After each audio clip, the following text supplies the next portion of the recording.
Olá, irmãos. Eu saúdo cada um de vocês com a graça e a paz de nosso Senhor Jesus Cristo. Amém? O meu nome é Miriam Anita e eu estou aqui para dividir com os irmãos aquilo que eu entendi do texto chamado Estamos em Obras. Eu não escrevi esse texto, tá bom? Esse texto não é meu, ele está lá no Manancial. E o Manancial é uma publicação de meditações diárias da União Feminina Missionária Batista do Brasil. Eu só vou contar para os irmãos aquilo que eu entendi, ok? Vamos iniciar orando? Bondoso Deus, pedimos a tua bênção, pedimos que tu estejas conosco nessa nossa reflexão, que possamos aprender mais uma coisa de ti e que possamos colocá-la em prática. Obrigado, Senhor, por tudo, perdoa-nos em nome do teu Filho Jesus. Amém.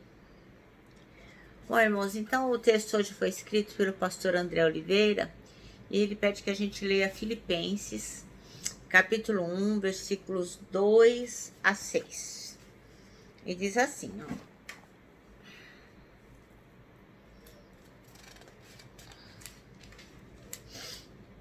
Graça a vós e paz da parte de Deus, nosso Pai, e do Senhor Jesus Cristo.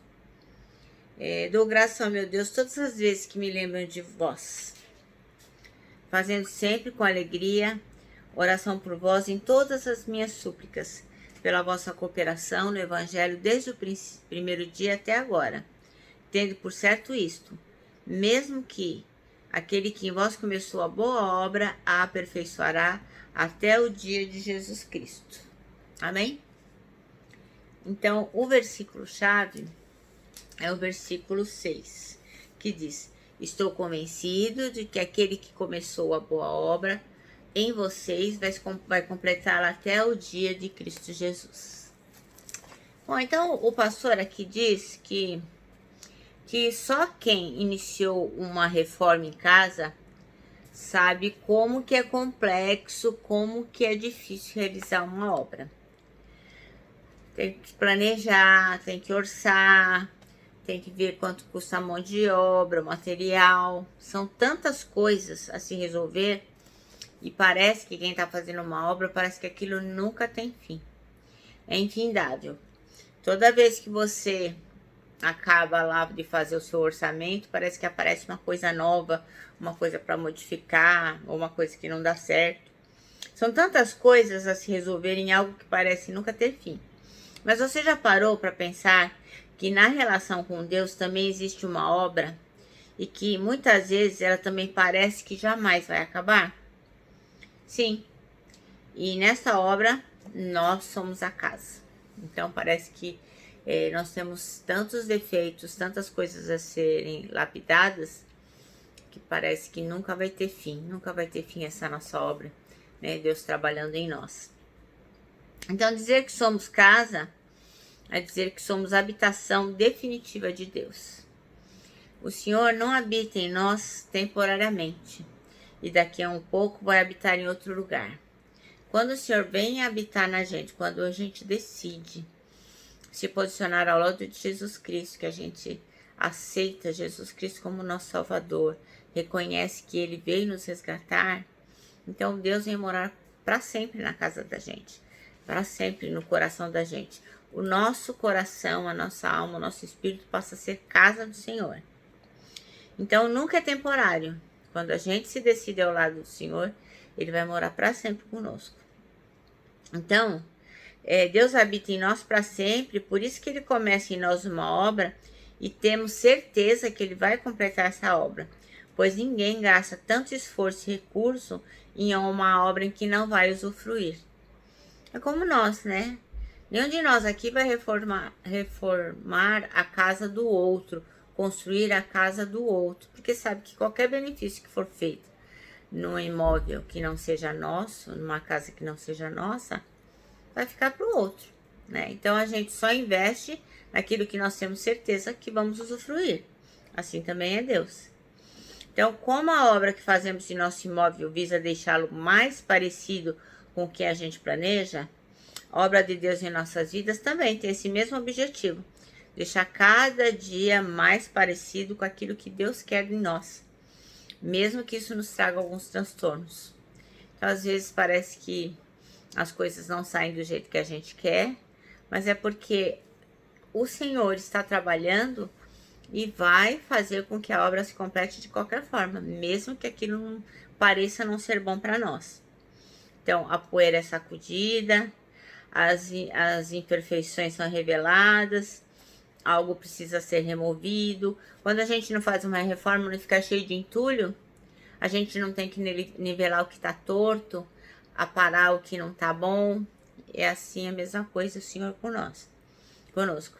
Então, depois de todo o trabalho e o esforço, contudo, as coisas ficaram do jeito que o construtor esperava, pois aquilo que ele começa, ele termina. Então, o Senhor vai aparar todas as arestas que forem necessárias aparar. Ele vai completar a obra, não interessa se a gente goste ou não goste. Se nós o convidamos para morar na nossa casa, a nossa casa tem que ficar parecida com aquilo que ele deseja, com aquilo que ele projetou para nós. Então, o texto aqui diz que a gente tem que permitir que Deus realize a obra necessária na nossa vida, senão não vai ter valido a pena.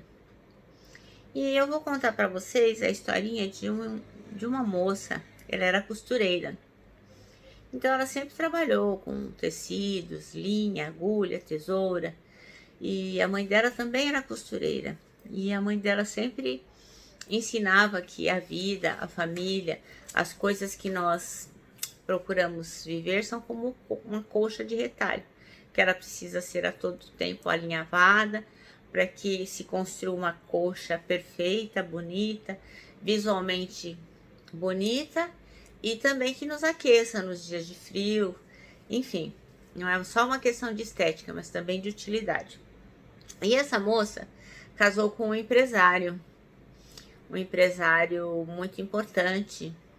E este homem, ele nunca tinha tempo nem para a costureira, nem para os seus filhos, enfim. Então, todo o tempo ele ia cortando as relações. Então, por exemplo, eles queriam passear, ele cortava os passeios. Ela queria conversar sobre o relacionamento, ele cortava o assunto. O assunto dele era os cortes na empresa, sempre cortando os argumentos, enfim. Não existia diálogo. Então, esta moça ficou pensando como ela poderia fazer para que o esposo visse como ele estava destruindo aquela família, como ele não percebia que ele não estava construindo nada. E ele estava fugindo do projeto inicial que eles tiveram um dia, que era de ter uma família feliz. Um dia estavam todos na sala e o filho caçula começou a implicar com o irmão maior e começou ali uma discussão. E antes mesmo que ela pudesse tentar resolver aquela questão, o pai já gritou e cortou totalmente aquele assunto, mandando-os para o quarto. E eles tentaram falar e o pai cortou, não tinha assunto. E mandou que as crianças fossem para o quarto. E a mulher afetuosamente o chamou e falou: querido, eu quero falar com você. Ele disse: não, agora não. Ela falou: não, agora sim. Aí ele viu que a maré não estava para peixe, resolvi ouvi-la. Ela falou: você sabe o que é isto? E mostrou para ele uma tesoura. Ele falou: uma tesoura. Você acha que alguém seria capaz de construir uma colcha de retalhos só com uma tesoura? Você seria capaz de fazer isso? E aquele homem falou: logicamente que não, é necessário linha e agulha para costurar, né? Ela falou: então, justamente sobre isso que eu quero te falar. A nossa família, as nossas vidas são como uma colcha de retalhos, que nós temos que ir construindo aos poucos, costurando um retalho no outro, e não cortando os retalhos todo o tempo. Então, você não tem feito nada por nós, nem por nossos filhos, nem pela nossa casa, exceto cortar, cortar, cortar. Então, como é que nós poderemos construir uma família feliz, uma família harmoniosa, se você só sabe cortar? Então, eu espero que você tenha discernimento para perceber que, para que possamos formar uma coxa de retalhos, porque cada um de nós é totalmente diferente, mas nós temos que estar alinhavados, costurados pelo amor, pela afetividade, pela solidariedade, pela generosidade.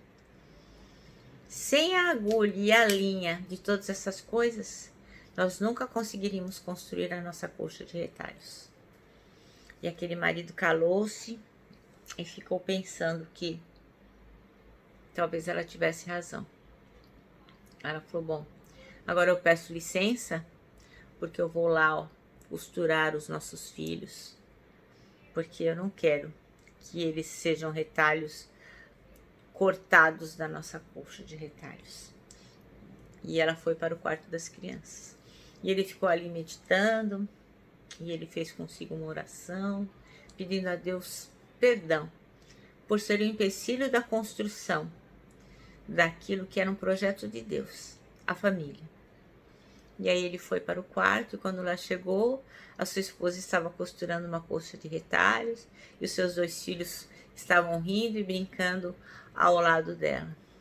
Então ele abraçou os 3 e resolveu que daquele dia para frente ele iria também ajudar a costurar para construir uma linda coxa de retalhos. E abraçado aos 3, os 4 foram para a mesa de jantar.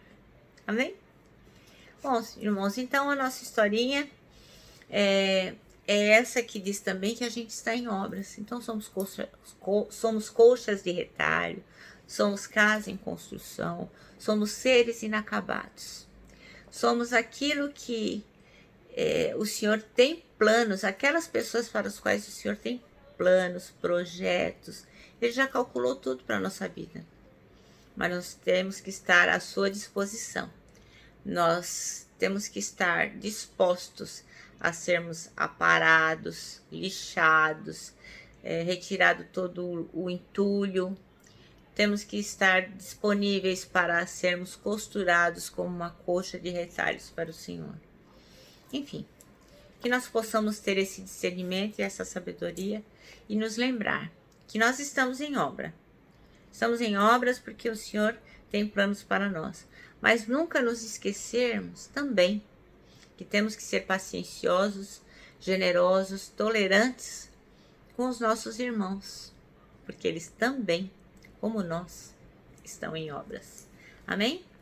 O nosso manancial termina assim: transtornos passageiros trazem benefícios permanentes. Que nós possamos passar por cada um desses transtornos sabendo que o nosso alvo é Jesus Cristo. Eu termino aqui com o nosso abraço fraternal, o abraço costumeiro de Ursa e, lógico, a nossa palavra de ordem, que é saudades.